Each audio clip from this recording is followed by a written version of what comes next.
name video games were in high school, Codmawa 2 would be the super aggressive jock who actually does really well in his classes and has everyone in school added as a Facebook friend. Assassin's Creed would be the foreign exchange student who charmed all the girls but had an inner ear infection. Mass Effect would be the nerd who was actually supermodel hot, but nobody could tell because he wore big glasses. And Left 4 Dead is the class clown who throws mad house parties when his parents go to Florida, but nobody stays to help him clean up. Now, a game like Bioshock would probably be the guy that everybody likes, but they don't really know why. He's smart, handsome, and funny, the basics. But most people who I ask about Bioshock love it, but have trouble putting their finger on what exactly they like about it. Personally, if Bioshock asked me to be his girl, I'd be all over him. He's not just hot, witty, and easygoing. He's stylish, unpretentious, and he's not afraid to go to a new place just because the rest of us aren't used to it. Granted, he's not afraid to go old places already covered by other games from time to time, but we'll let that go.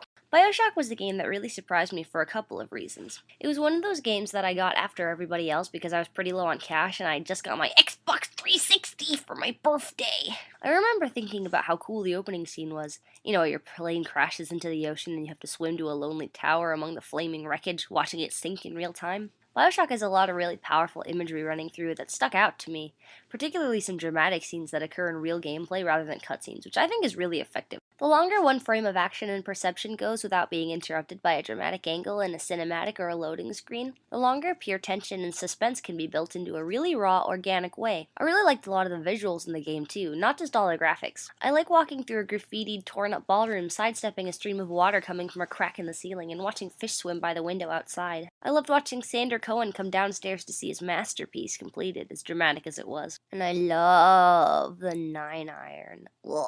Of course, everyone has a type, and although I'm drawn to aesthetics in a game most of the time, a strong central mechanic or battle system can win major points. Bioshock has these too, implementing a powerful mix of weapons, both melee and guns, and plasmids. Injections found all over Rapture that imbue the user with psychedelic powers. While in the first game you can't dual wield, the option to run and gun or shoot fire and lightning is a big plus, especially when you can use it with regard to the world around you, such as zapping flooded areas or using fire to melt mounds of ice. Some of the plasmids are kinda stupid, like summoning bees, but with a winning combination you can get through without dying at all. The combat and controls all work well enough. You won't find a button combo to be the death of you in any situation, but plenty of games have sound button layouts and combat systems. Too bad they don't have a story. The story is a vintage wristwatch that is often discarded by the games of today, but my prom date Bioshock wears it with pride. You, the protagonist, are Jack, a guy with no real voice or personality who blindly does whatever his heavily accented pal tells him to do. Not so different from many other first title game heroes you might think, right? Now there's an argument for this. One side says that having no overbearing personality traits makes it easier to imprint yourself into the character role and experience what's happening around you, especially in first person. Another side says that if you don't give your character any kind of emotional qualities to relate to, it could just be a brick or a stool or a lamppost or a donut and it wouldn't make any difference. Although Jack is admittedly one of those guys whose only real emotional moments are yelping in pain when being hit or wincing when shooting up with E-hypos. But unlike other protagonists like Isaac Clarke, Dead Space 1, not 2, nobody ever tries to make you feel bad for Jack or commiserate with his situation. Nobody's expecting you to love him like he's your only brother in the world. You can just use his body to figure out the story of Rapture. Later, Jack's past is fleshed out by some shocking spoilery secrets, but honestly, I didn't really care that much about them. Some people have said they don't consider Bioshock's story a selling point because you have to go out of your way to pick up the audio diaries that explain many parts of the game's story, and that it would be completely possible to run a whole playthrough without collecting a majority of them, but I don't agree with that so much. I see the audio logs more like the codex in BioWare games.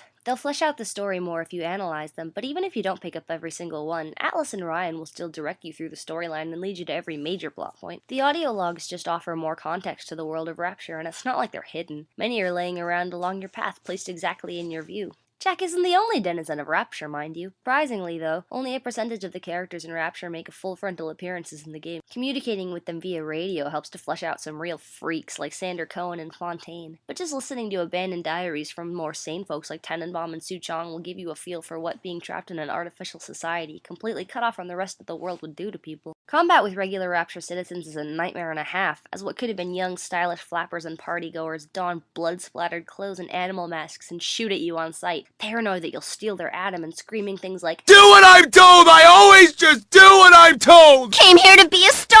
Not too late! Not too late! Father, why have you forsaken me? Go on then, take your whore and go! But I'm keeping everything!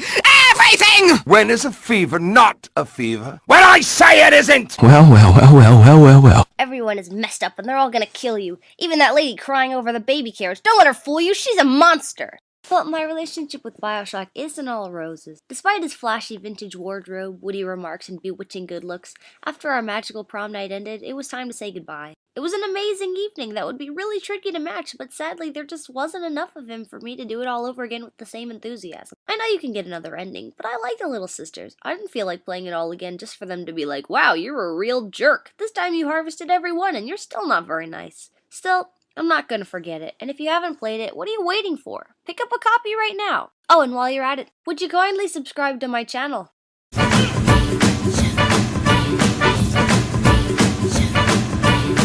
was the famous trumpet man from all Chicago's way. He had a boogie style that no one else could play. He was the top man at his craft. But then his number came up and he was gone with the draft. He's in the army now, a blowing reveille. He's the boogie woogie bugle for a company.